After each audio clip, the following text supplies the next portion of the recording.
నన్ను నీ ఆత్మతో ముద్రించి కూడి వచ్చిన బిడ్డలకును నాకును కావలసిన తగిన ఆత్మీయ వర్తమానమును మీరు మాకు స్వయముగా అందించి మమ్మలను తృప్తిపరచుమని జీవాహార దాత అయిన యేసు నామములో ప్రార్థించి వేడుకొనుచున్నాను మా పరలోకపు తండ్రి, ఆమేన్. కూర్చుందాం. ప్రియమైన దేవుని పిల్లలారా, స్వస్థాలకి ఎక్కించిన వారులారా, క్రీస్తు ప్రభు యొక్క ముఖ్య భాగంలో ఒక ప్రత్యేకమైన సంగతిని ఈరోజు మనం జ్ఞాపకం చేసుకుంటూ ఉన్నాం. ఇక్కడ ఎవరిని మనం జ్ఞాపకం చేసుకుంటున్నాము అంటే, ఏలియా అనేటువంటి ప్రవక్త భూమి మీద వర్షమైనను మంచైనను కురవదు అని చెప్పాడు. ఈ మాట చెప్పిన తర్వాత అతడు బాగానే చెప్పేశాడు, కానీ అదే దేశంలో అతడు నివాసం చేస్తున్నాడు. ఆ దేశం వాళ్ళు బ్రతకడమే కాదు, వాళ్ళతో పాటు ఎవరు కూడా బ్రతకాలి? ఏలియా కూడా బ్రతకాలి. అవునా కాదా? ఇప్పుడు ఏలియా ఏ దేశపు వాడు? ఇశ్రాయేలు వాడే కదా. అయితే ఇప్పుడు తను పలికినటువంటి మాటను బట్టి రాజుకి కోపం వచ్చింది. తను పలికిన మాటను బట్టి ఏమండి అక్కడున్న ప్రజలకు బాధ వచ్చింది. ఎందుకంటే ఈ మాట వల్ల మనం చాలా నష్టపోతాం.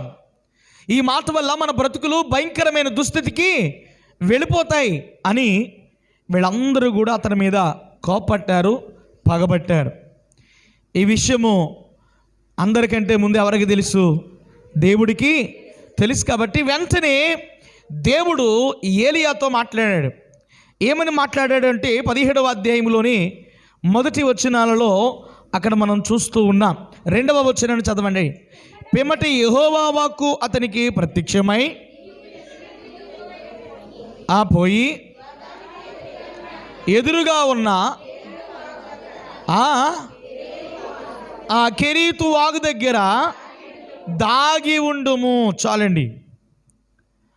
ఇక్కడ మనము గమనించినట్లయితే ప్రియమైన వారులారా, దేవుడు ఒక వాగుని చెబుతున్నాడు. అన్నీ తెలిసిన దేవుడు కదా. తెలుసా తెలీదా? తెలుసు.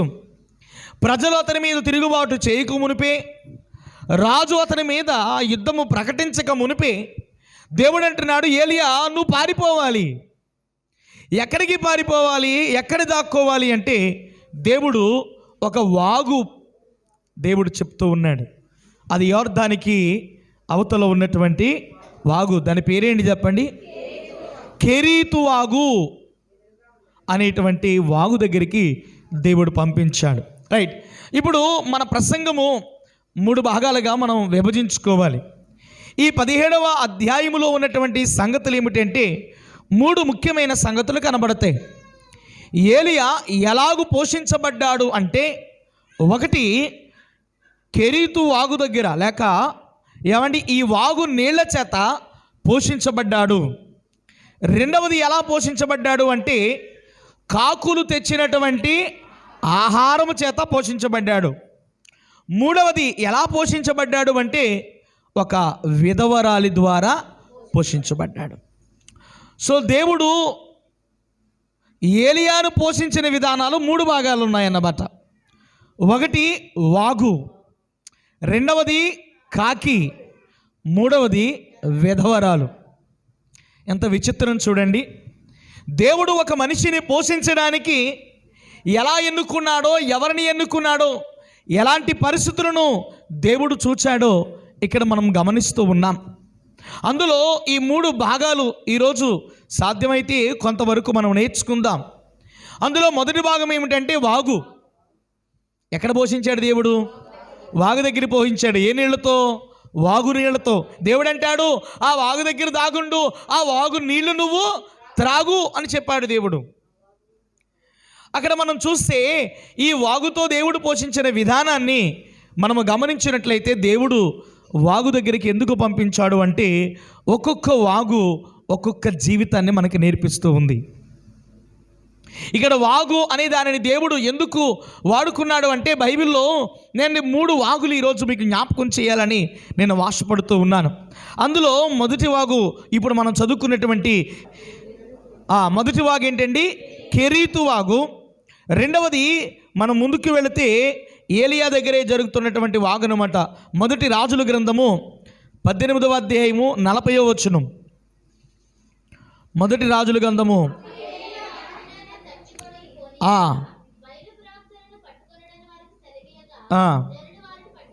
ఓకే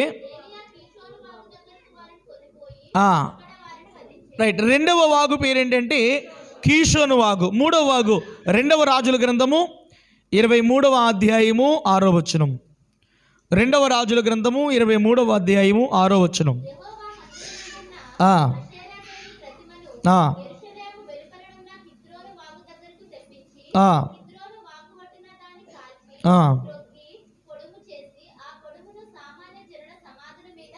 చాలండి. ఇక్కడ మూడో వాగు పేరేంటి చెప్పండి? కిద్రోను వాగు. అంటే ఇప్పుడు ఈరోజు మనము 3 వాగుల గురించి నేర్చుకోబోతూ ఉన్నాం. మొదటి వాగు ఏంటి చెప్పండి? కెరీతు వాగు. రెండవది కీషోను వాగు. మూడవది కిద్రోను వాగు. రైట్. ఇప్పుడు మొదటి వాగు ఏం చేసింది అంటే పోషించిన వాగు అని పేరు. ముందు అర్థాలు రాసేసుకోండి, వివరం చెప్పుకునేటప్పుడు కొంచెం మనకి సులువుగా ఉంటుంది. మొదటి వాగు ఏం చేసింది? పోషించింది. రెండవ వాగు శుద్ధి చేసింది. అంటే బయలుదేవతల ప్రవక్తలను వధించి ఇశ్రాయేలులో ఉన్న పాపమును ఏం చేసింది? శుద్ధి చేసింది. మూడవ వాగు మరణమును దాటించింది. మూడవ వాగు ఏం దాటించింది? మరణమును దాటించింది. రైట్. పోషించింది, శుద్ధి చేసింది, మరణమును దాటించింది. ఈ 3 వాగుల చరిత్ర ఈరోజు మనం నేర్చుకోవడానికి, మన జీవితాన్ని అన్వయించుకోవడానికి మనం ప్రయత్నం చేద్దాం. అందులో మొదటిది మనం చూసినట్లయితే ఏలియాను పోషించినటువంటి వాగు. దేవుడు నీటి ద్వారా మానవులను బ్రతికించాడు అని చెప్పడానికి ఇది ఒక ప్రాముఖ్యమైనటువంటి ఘట్టం.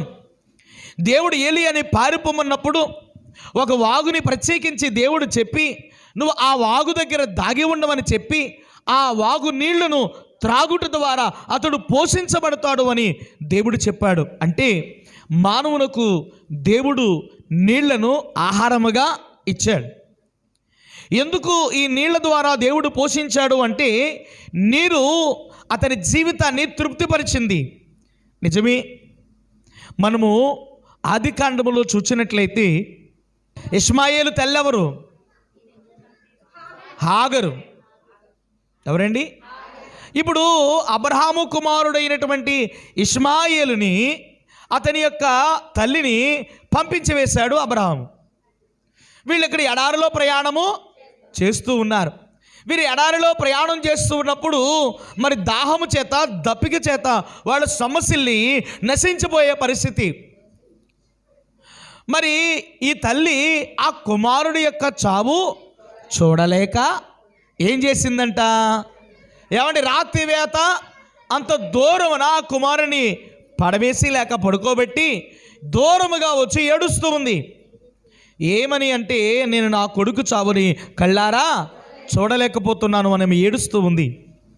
ఈ హాగరు యొక్క ఏడుపును విన్నటువంటి దేవుడు హాగరుతో మాట్లాడుతున్నాడు. హాగరు అని నువ్వు పిలిస్తే దేవుడు, హాగరు ఆశ్చర్యపడింది. నా పేరు పెట్టి పిలుస్తున్నవాడు ఎవరు అంటే అప్పుడు దేవుడు అంటాడు, నేను అబ్రహాము దేవుడను. ఇదిగో నేను నిన్ను దర్శించాను. నువ్వు దేనికి భయపడుతున్నావు? దేని గురించి ఆలోచన చేస్తున్నావు? ఆ పిల్లవాడు చనిపోడు. ఇదిగో ఆ పిల్లవాడు బ్రతుకు నిమిత్తము నేను ఒక నీటి బుగ్గను పుట్టిస్తాను. హల్లెలూయా. ఏమండి, ఎప్పుడైతే ఈ మాట విన్నదో, ఏమండి దేవుడు చెప్పినట్టుగా అటువైపు తిరిగిందో, దేవుడు అక్కడ ఆ బిడ్డవాడు, ఏమండి ఆ కుమారుడు, ఆ తల్లి బ్రతకడానికి ఒక నీటి బుగ్గను ఏం చేశాడు? పుట్టించాడు. అప్పుడు అది నీటి బుగ్గ ఊరగా ఏమండి గబగబా వెళ్ళి ఆ నీటి చేత తన కుమారుని బ్రతికించుకుంది. ఆమె కూడా బ్రతికింది. ఆ బైబిల్లో రాయబడిన మాట ఏంటంటే ఆ వాగు నేటికి ప్రవహిస్తూ ఉందట. దేవునికి మహిమ కలుగునుగాక. అందుకనే ఈ హాగరు దేవుడు తనను దర్శించి తమను కుమారుణ్ణి ఆ నీటి చేత బ్రతికించినప్పుడు ఆమె దేవునితో మాట్లాడుతుంది. అవునయ్యా, నువ్వు చూచే దేవుడు. దేవుడికి పేరు పెట్టింది హాగరు. ఏమని పేరు పెట్టింది? ఆయన చూచే దేవుడు. అందుకని మనం పాడతాం కదా, ఏమని? చూచుచున్న దేవుడవయ్యా నన్ను చూచినావు, చూచుచున్న దేవుడవయ్యా నన్ను చూచినావు, నీ పేరు ఏమిటో తెలియదయ్యా, నీ పేరు ఏమిటో తెలియదయ్యా, నా పేరుతో నన్ను పిలిచావయ్యా, నా పేరుతో నన్ను పిలిచావయ్యా, చూచుచున్న దేవుడవయ్యా నన్ను చూచినావు. నిజమే, ఆనాడు హాగరు దేవునికి పెట్టిన పేరు ఆయన చూచే దేవుడు. చూచాడు గనుకనే నీటి బొగ్గను పుట్టించాడు గనుకనే ఆ నీటి ద్వారా చనిపోతున్నటువంటి ఆ బిడ్డను దేవుడు ఏం చేశాడండి? బ్రతికించాడు. దేవునికి మహిమ కలుగును గాక. నిజమే, నీరు మనిషిని బ్రతికించింది. శరీరానుసారముగా ఒక మనిషిని బ్రతకడానికి ఏం అవసరమో తెలుసండి? నీరు అవసరం. ఇక్కడ లోకానుసారంగా ఒక మాట మీకు జ్ఞాపకం చేసి నేను ముందుకు వెళతాను. ఒక మనిషి ఆహారం లేకపోయినా బ్రతకగలడు, కానీ నీరు లేకపోతే బ్రతకలేడంటండి. మనలో నీరు లేకపోతే మనిషికి జీవం ఉండదు. జీవం ఉండాలి అంటే ఖచ్చితంగా ఏం అవసరమండి? ఏమంటే బాగా దాహం వేస్తున్నప్పుడు ఏమేస్తున్నప్పుడు గ్లాసుడు పాలు ఇవ్వండి, దాహం తీరిద్దా? తీరదండి. పాయాసం ఇవ్వండి, తీరిద్దా? మీరు ఏమిచ్చినా దాహము ఏమివ్వాలి? నీళ్ళే ఇవ్వాలి. యేసుప్రభు కూడా ఒక చక్కని మాట చెప్పారు, నా నామం పేరట వచ్చిన వానికి ఏమండి నీళ్ళు ఇస్తే అన్నాడు దేవుడు, పాలు ఇస్తే అనలేదు, పాయాసం ఇస్తే అనలేదు. దేవుడు ఏమేమన్నాడు అంటే నీళ్ళు అనేది బ్రతికించేది. నీరేం చేస్తుందండి? రైట్, దేవునికి మహిమ కలుగును గాక. నిజమే, ఆనాడు హాగరు కుమారుడైనటువంటి ఇష్మాయిలును బ్రతికించినటువంటి ఆ నీరు ఇచ్చిన వాడు ఎవరు అంటే దేవుడే. దేవునికి స్తోత్రం. ఇప్పుడు ఆత్మానుసారమైన జీవితానికి రండి. ఆత్మానుసారమైన జీవితానికి నీరేం చేసింది అంటే నీటి ద్వారా రక్షణ తెచ్చింది. నీటి ద్వారా ఏమొచ్చిందండి? రక్షణ వచ్చింది. నిజమే కదా. బాప్తిస్మం దేంట్లో ఇమ్మన్నాడు దేవుడు? ఒకడు నీటి మూలముగాను ఆత్మ మూలముగాను జన్మించితేనే కానీ నా రాజ్యానికి వారసుడు కాడు అన్నాడు. అంటే ఇప్పుడు మనలను రక్షించే అంతస్తులోనికి ఏమొచ్చేసిందండి? నీరు. దేవుడు నీటిని ఎంత ఘనముగా వాడుకుంటున్నాడో ఇక్కడ మనం చూస్తున్నాం. అందరూ జాగ్రత్త వినండి. అక్కడ నీటి ద్వారా దేవుడు ఏలియాని ఏం చేశాడు? పోషించాడు, బలపరిచాడు. ఈరోజు రక్షణ బాప్తిస్మము ద్వారా దేవుడు సంఘాన్ని ఏం చేస్తున్నాడండి? పోషిస్తూ ఉన్నాడు. నిజమే, దేవుడు నిన్ను పోషించాలి అంటే నువ్వు ఎందులోనికి రావాలి అంటే రక్షణ బాప్తిస్మములోనికి రావాలి. ఒకసారి చాలా జాగ్రత్తగా గుర్తుపెట్టండి. ఏమిటో తెలుసా? నమ్మి బాప్తిసం పొందినవాడు రక్షించబడునని బైబిల్ చెబుతుంది.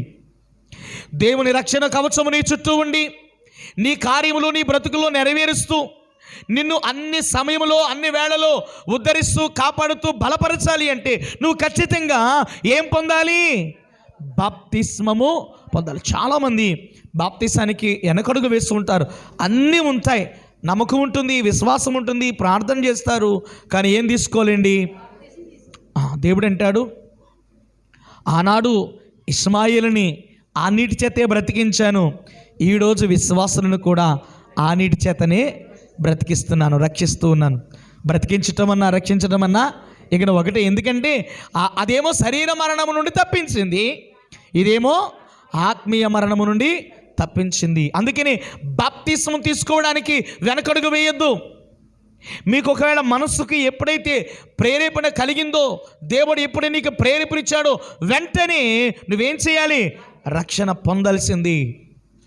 నీటి మూలముగా నువ్వేం చేయాలి? జన్మించబడాలి. ఇక్కడ దేవుడే ఈ వాగు దగ్గర ఆగమన్నాడు. యొర్దాను దగ్గర ఏమన్నా దేవుడు బాప్తిసం పొంది యోహాను ద్వారా అక్కడ తను మాదిరి చూపించిన దేవుడే ఈరోజు సంఘమంతటికి, విశ్వాసులందరికీ మాదిరి చెప్తున్నాడు. నేను నీటి ద్వారా ఏం చేయబడ్డాను చెప్పండి, అందరూ చెప్పండి, రక్షించబడ్డాను, ముద్రించబడ్డాను. మరి సంఘం ఏం చేయాలి? మనం కూడా ఆయన వలె ముద్రించబడాలి. అందుకని ఇక్కడ ఒక మాట మీకు జ్ఞాపకం చేస్తాను. ఎలాగో బాప్తిస్మం గురించి వచ్చింది కాబట్టి, మరి యేసు ప్రభువు మునిగాడు కదండి, మనము కూడా మునగాల అనే అనుమానం ఉంటుంది కొంతమందికి. ఏమండి, ముంచితేనే బాప్తిస్మం అని ఎక్కడా రాయబడలేదు. మీరు సర్వ సృష్టికి వెళ్ళి సువార్తను ప్రకటించండి అని చెబుతూ దేవుడు నమ్మిన వారికి ఏమిమ్మన్నాడు? బాప్తిస్మం ఇమ్మండి అన్నాడు. ఎలా ఇమ్మన్నాడు? అక్కడ ఒక విధానం చెప్పాడు దేవుడు. ముంచమని చెప్పలేదు, పోయమని చెప్పలేదు, చిలకరించమని చెప్పలేదు. ఏమండి, ముంచినా పోసినా చిలకరించిన బాప్తిస్మము అది నీటి మూలముగా కలిగి ఉండాలి. దేని మూలముగా? అంటే నీరు వాడాలి అంతే తప్ప ఏమండి నీటిలోనే మునగాలి అనేది ఏమీ రుజువు లేదండి. కాబట్టి బాప్తిస్మము ద్వారా, దేని ద్వారా అండి? బాప్తిస్మం ద్వారా మనం ఏం చేయబడుతున్నామండి? రక్షించబడుతున్నాము. ఎట్ ద సేమ్ టైము పోషించబడుతున్నాము. ఏం చేయబడుతున్నామండి? ఇప్పుడు నమ్మి బాప్తిసం పొందావు. ఈ బాప్తిసం వల్ల కలిగే రక్షణ నిన్నేం చేస్తుందంటే నిన్ను పోషిస్తుంది, నీ ఆత్మీయ జీవితాన్ని పోషిస్తుంది, నీ ఆత్మీయ జీవితాన్ని బలపరుస్తుంది ఈ యొక్క రక్షణ. అందుకని దేవుడు అంటాడు, ఏలియా ఏలియా నువ్వు ఎక్కడికి వెళ్ళు? కెరీతు వాగు దగ్గరికి వెళ్ళి నువ్వు అక్కడ ఏం చెయ్యి? దాగి ఉండు. ఏం చేయమన్నాడండి? దాగి ఉండు. ఆ నీటిని నువ్వేం చేయాలి? త్రాగాలి. చాలా అద్భుతమండి. దేవుడు ఆ నీటిని ఏలియాకు ఆహారముగా ఇచ్చాడు. నేను అంటాను, ఆహారం లేకుండా ఒట్టి నీటితోనే బ్రతికేస్తాడా ఏలియా? ఏమండి, నిజం చెప్పాలి అంటే దేవుడు సెలవిస్తే ఆహారంతో పని లేదు. ఎలా బ్రతకగలడు? నీటి ద్వారా కూడా దేవుడు ఏం చేయగలడు? బ్రతికించగలడు. అందుకనే ఈ వాగు దగ్గర మొదట ఒక పోసనని ఏర్పాటు చేసి దేవుడు అంటాడు, ఇదిగో ఇదే నీ మొదటి మెట్టు అన్నాడు. మొదటి మెట్టి పోషించింది. మొదటి వాగే ఏలియాని ఏం చేసిందండి? పోషించింది. అలాగే ఈరోజు మనము కూడా ఒక వాగు దగ్గరికి వచ్చాం, మనము కూడా ఒక నది దగ్గరికి వచ్చాం. ఆ నది పేరేంటి చెప్పండి? జీవ జలముల నది. అందరూ చెప్పండి. ఏమండి, బలిపీఠము దగ్గర ఏముందండి? ఒక నది ఉంది. ఎక్కడి నుంచి ప్రవహిస్తుందట? బలిపీఠము దగ్గర నుండి ఒక నది ప్రవహిస్తూ ఉంది. ఆ బలిపీఠం దగ్గర నుంచి ప్రవహిస్తున్న నది నీళ్లు త్రాగువారందరూ నిత్య జీవము గలవారవుతారట. ఎహెజ్కేలు గ్రంథంలో ఉంటుంది. ఆ నదికి ఇరుపక్కల కూడా చెట్లున్నాయంటండి. ఏం చెట్లు? అయ్యో ఏమండి, చాలా స్పష్టంగా రాశాడు. ఏం చెట్లండి? జీవవృక్ష ఫలములు ఉన్నాయి. అవి నెల నెలా కాపుకు వస్తాయి. 12 నెలలు 12 కాపులు కాస్తాయి. అంటే జీవ జల నది ఒడ్డున జీవవృక్ష ఫలముల చెట్లున్నాయి. అంటే ఈ నది నీళ్లు తాగేవాడు ఎలాగైతే నిత్య జీవం గలవాడవుతాడో, ఆ నది ఒడ్డున ఉన్నటువంటి జీవవృక్ష ఫలములు కూడా అతను ఏం చేస్తాడంట? భుజిస్తా. అందుకని దేవుడు అంటాడు, అతనికి నేను జీవవృక్ష ఫలమును భుజింప నితును. ఎప్పుడు? నువ్వు ఆత్మీయముగా పోషించబడినప్పుడు. అందరికీ మరణాత. చాలా జాగ్రత్తగా గుర్తుపెట్టుకోండి. శరీరాన్ని బాగా పోషిస్తున్నాం మనం. దేన్ని? శరీరాన్ని బాగా పోషిస్తున్నాం. మరి మీ ఆత్మని ఎలా పోషిస్తున్నారు? మీ ఆత్మకు పోషణ ఉందా? మీ ఆత్మ బలపడుతుందా? మీ ఆత్మ వృద్ధి అవుతుందా? ఒకసారి మీ జీవితాన్ని పరిశీలన చేసుకోండి. కేవలము శరీరాన్ని పోషించడానికి, శరీరాన్ని సుఖపెట్టడానికి ఎన్నో ప్రయాసలు పడుతున్నావు కదా. నీ ఆత్మను పోషించడానికి నువ్వెంత ప్రయాసపడుతున్నావు? ఏమండి, దైవజనులు రాసిన పాట ఏమని? వాక్యాహారము తినని ఎడల బలమాత్మకు లాభించుటెట్లు, వాక్యాహారము తినని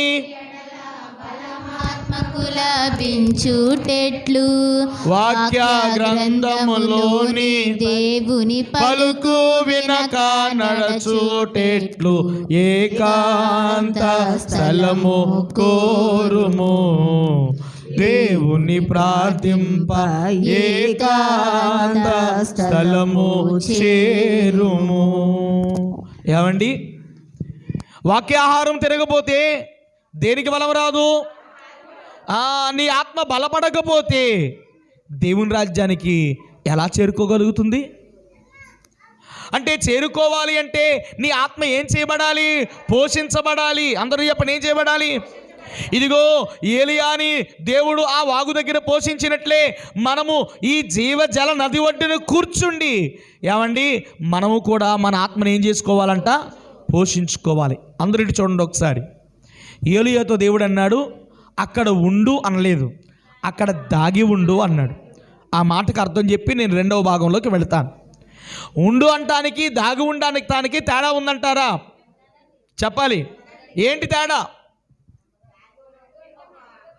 ఉండు అంటే ఉండు అని అర్థం, దాగి ఉండు అంటే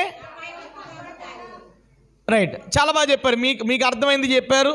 కొంతమంది ఏమో పర్మనెంట్గా ఉండకూడదు అని దాక్కోమన్నాడని, లేకపోతే ఏ అపాయం రాకూడదని దాక్కోమన్నాడని. రైట్, నిజం, మీ అన్ని మాటలు నిజమే. అయితే సూటిగా నా మాట కూడా చెప్తాను. ఉండు అంటానికి దాక్కో అంటానికి తేడా ఒకటి. ఏంటి అంటే, ఉండు అంటే అక్కడ నివాసము చెయ్యి అని అర్థం. దాక్కో అంటే అర్థం ఏంటంటే అక్కడి నుంచి బయటికి రాకు అని అర్థం. అర్థమైందా? అర్థం కాలేదా? మీరు చెప్పింది రైటే, నా బాట మీకు అర్థమైందా? దాకు అంటే అర్థం ఏంటి? బయటికి రాకు అని అర్థం. దేవుడేమో నా సన్నిధిలో నా జీవజల నది వద్ద నువ్వేం చేయి? దాగి ఉండరా అంటే మనం ఏం చేయట్లేదు, దాక్కుంటలేదు. ఏ పాటి కాపాటికి మనం బయటపడిపోతున్నాం. జాగ్రత్త సుమా, సంగమా. దేవుని నది దగ్గర అనగా దేవుని సన్నిధి దగ్గరికి నువ్వు వచ్చినప్పుడు ఎలా ఉండాలి? దాగి ఉండు. దాగి ఉండు అంటే అర్థం ఏంటంటే మరలా లోకంలోకి వెళ్ళొద్దు. అర్థమవుతుందా? వెంటనే మనం బహిర్గతం అయిపోకూడదండి. చాలామంది మనుషులు ఏం చేస్తున్నారంటే సన్నిధిలో గడిపినంతసేపు గడుపుతారు, గుడి దాటగానే కొంచెం దూరం వెళ్ళగానే వాళ్ళు శరీరానుసారమైన జీవితంలోకి వచ్చేస్తారు. నువ్వు దాగి ఉన్నట్ట బయటకు వచ్చినట్ట? అంటే నువ్వు సన్నిధిలోనికి వెళ్ళిన తర్వాత, సన్నిధి నీలోనికి వచ్చిన తర్వాత నువ్వు ఆ సన్నిధిలోనే ఉన్నావు అనుకో, ఆ సన్నిధి నీలోనే ఉందనుకో, నువ్వు ఎలా ఉన్నట్టు లెక్క? దాగి ఉన్నట్టు లెక్క. సన్నిధిని విడిచి మరలా లోకంలోకి వచ్చావంటే నువ్వు ఎలా లేవని అర్థం? దాగిలేవు. అందుకనే దేవుడు అంటాడు, అపాయం ఉంది లోకంలో, శ్రమ ఉంది లోకములో. ఇదిగో నీ దగ్గరకు ఆ శ్రమ, ఆ అపాయము, ఆ కీడు నీ మీదకి రాకూడదు అంటే నువ్వు ఖచ్చితంగా ఎలా ఉండాలి అంటే దాగి ఉండాలి. అమ్మా, ఈరోజు ఏమండి, ఆ రోజు ఏలియాకి ఆ వాగు ఎలాంటిదో ఈరోజు మనకి ఈ సన్నిధి అలాంటిది. ఇక్కడ మనం ఏం చేయాలి? దాగి ఉండాలి. మళ్ళీ చెప్పండి అందరూ, ఎలా ఉండాలి? దాగి ఉండాలి. దాగి ఉండడం అంటే అర్థం ఏంటి? ఈ అనుభవాన్ని మనం మన లోపల పెట్టుకుని ఉండాలి. ఏమంటే బయటికి వెళ్ళగానే ఈ అనుభవాన్ని విడిచిపెట్టేసి మరలా లోకంలోనికి నడవకూడదు. ఎందుకో తెలుసా? లోకములో విపత్తు ఉంది. అవునా కాదా? మీరు చెప్పండి. లోకములో ఏముంది? విపత్తు ఉంది, కీడు ఉంది, ప్రమాదం ఉంది. ఏమండి, ఈ విపత్తు నుండి, ఈ కీడు నుండి, ఈ ప్రమాదం నుండి నువ్వు తప్పించడానికి తెప్పల పట్టం ఎందుకు? దాక్కుంటే చాలదా? అందరికీ మరణాత. దాక్కుంటే చాలదా అని అడుగుతున్నాను. సరిపోద్దా? చాలదా? ఏమండి, ఉగ్రత నుండి తప్పించుకోవాలంటే మనం ఏం చేయాలి? మళ్ళీ చెప్పాలి. ఎవరు చెప్పారు? నేను దాగి ఉండాలా? ఉగ్రత నుండి తప్పించుకోవాలంటే మనం ఏదో రకంగా పోరాటం చేయాలంటారు. అంతేనా కాదా? ఏమండి, నేను మాట చెప్పనా? మంటల్లో చిక్కుని బయటికి రావడం కన్నా మంటల్లో చిక్కుకోకుండా ఉండడమే గొప్ప కదా. ఒకవేళ నువ్వు మంటల్లో చిక్కుని బయటకు వచ్చావు అనుకో, చాలా సంతోషం. కానీ అక్కడక్కడ కాలుంటుంది. కాలదా? ఏమవుతుంది? కాలుతుంది. అదే ఆ మంటల్లోకే చిక్కుకోకుండా నువ్వు జాగ్రత్త పడితేనో అసలు నీ శరీరానికి మచ్చ కూడా ఉండదు. దేవునికి కావలసింది ఎవరు అంటే మచ్చలేని వాళ్ళే కావాలి. అవునా? మనం ఏం చేస్తాం? అన్ని మంటల్లోకి దూరేస్తాం, ఎంతో కొంత ఖాళీగా బయటికి వస్తాం. అమ్మయ్య, దేవుడే చాలా భయంకరమైన పరిస్థితి నుండి అని చేసేసాడు, తప్పించాడని సాక్ష్యం చెప్తాం. దేవుడు అంటాడు అసలు ఆ మంటలోకి ఎందుకు వెళ్ళాలి అంటాడు. వెళ్ళకుండా ఉండాలంటే ఏం చేయాలి? ఇప్పుడు అందరూ చెప్పాలి, ఏం చేయాలి? దాగి ఉండాలి. మనము యెషయా గ్రంథము 26వ అధ్యాయము చివరి వచనంలో చూస్తే, నీవి వెళ్ళి నీ అంతఃపురములో ప్రవేశించుము, నీవి వెళ్ళి నీ తలుపు వేసుకొనుము, ఉగ్రత తీరిపోయే వరకు కొంచెము సేపు దాగుండు. చూడండి, ఏలియాని దాగి ఉండు అన్న దేవుడు ఇక్కడ భక్తులతో కూడా చెప్తున్నాడు. ఏమని? వెళ్ళండి, మీ అంతఃపురములోనికి వెళ్ళండి, అంతఃపురములో ప్రవేశించండి, అక్కడ మీరు ఏం చేయండి? మళ్ళీ చెప్పాలి అందరూ. ఏమన్నాడు దేవుడు అక్కడ? వాళ్ళను కూడా దాగే ఉండమన్నాడు. ఏమంటే నాకు విచిత్రం అనిపించింది. ఏలియాని దాగి ఉండమన్నాడు అంటే ఒక అర్థం ఉంది. ఏలియాకి రాజును బట్టో ఇశ్రాయేలును బట్టో అపాయము, కీడు, హాని ఉంది కాబట్టి దాగి ఉండమన్నాడు. చనిపోయిన మృతులైన వారిని అంతఃపురంలోకి వెళ్ళి దేవుడు ఏం చేయమన్నాడు? ఏంటి, ఎందుకని? అక్కడ కూడా జవాబు చెప్పేశాడు దేవుడు. ఉగ్రత తీరిపోవు వరకు. ఏం తీరిపోయే వరకు అంటే ఏముంది? ఉగ్రత. ఆ ఉగ్రత నుండి తప్పించుకునేవాడు ఎవడు లేడు. కాబట్టి దేవుడు అంటాడు ఆ ఉగ్రత తీరే వరకు మీరు కూడా ఏం చేయండి? దాగి ఉండండి. అంటే అక్కడే ఉండాలి, ఆళ్ళ మళ్ళీ అటు ఇటు తిరగలేదు. అందుకనే పరదేశం అనేది ఏమండి ఒక భాగ్యవంతమైన స్థలమే, కానీ అది ఒక లాకర్ లాంటిది అనమాట. ఎలాంటిదండి? లాకర్ అంటే నువ్వు లోపలికి వెళ్ళి అందులో ఉండటమే, దాని దగ్గరికి వచ్చి ఎవడు నిన్ను ముట్టుకునే అవకాశం కూడా లేదు. కానీ నువ్వు బయటకు వస్తాక మాత్రం వీల్లేదు. ఏం చేయాలి? నువ్వు అక్కడ దాగి ఉండాలి. పరదేశం అనేది దేవుని యొక్క దాగు చోటు అంటారు. ఏమంటారు చెప్పండి? దేవుని యొక్క దాగు చోటు. ఏమండి, ఇంకా ఒక్క మాట నేను జ్ఞాపకం చేసి ఈ దాగు అనే మాటను నేను ముగిస్తాను. ఇశ్రాయేలుల మీదకి సాతాను యుద్ధం చేయడానికి వచ్చినప్పుడు దేవుడు ఆయన పాదాన్ని ఒలీవ కొండ మీద మోపాడట. అప్పుడు ఒలీవ కొండ ఏమైంది? రెండుగా చీలిపోయిందట. అప్పుడు దేవుని చేత ముద్రించబడినటువంటి ఇశ్రాయేలీలు ఎక్కడికి వెళ్ళారు? ఆ లోయలోకి వెళ్ళారు. రెండుగా చీలిపోయిన కొండ మధ్యలో ఏర్పడిన లోయలోకి వెళ్ళారు. మళ్ళా ఆ కొండ ఏమైపోయింది? కలిసిపోయింది.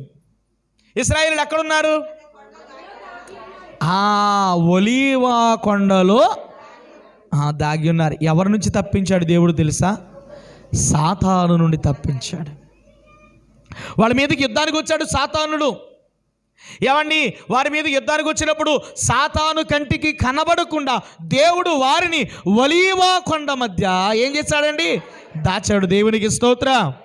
కాబట్టి సంగమా, సన్నిధిలో దాగో. మరణాత ఎక్కడ దాక్కోవాలి? నువ్వు సన్నిధిలో దాగి ఉంటే సాతాను నుంచి తప్పించుకుంటావు, లోకము నుండి తప్పించుకుంటావు. కాబట్టి ఏలియాని దేవుడు ఉండు అనలేదు, ఏమన్నాడు? దాగి ఉండు అన్నాడు. కాబట్టి నువ్వు దేవుని సన్నిధికి వచ్చినప్పుడు పోషించబడుతున్న నువ్వే ఆ పోషించబడుతూ దేవుని సన్నిధిలో దాగి ఉంటే దేవుడు అద్భుతంగా నీ జీవితాన్ని ముందుకు నడిపిస్తాడు. ఇది మొదటి అంశం.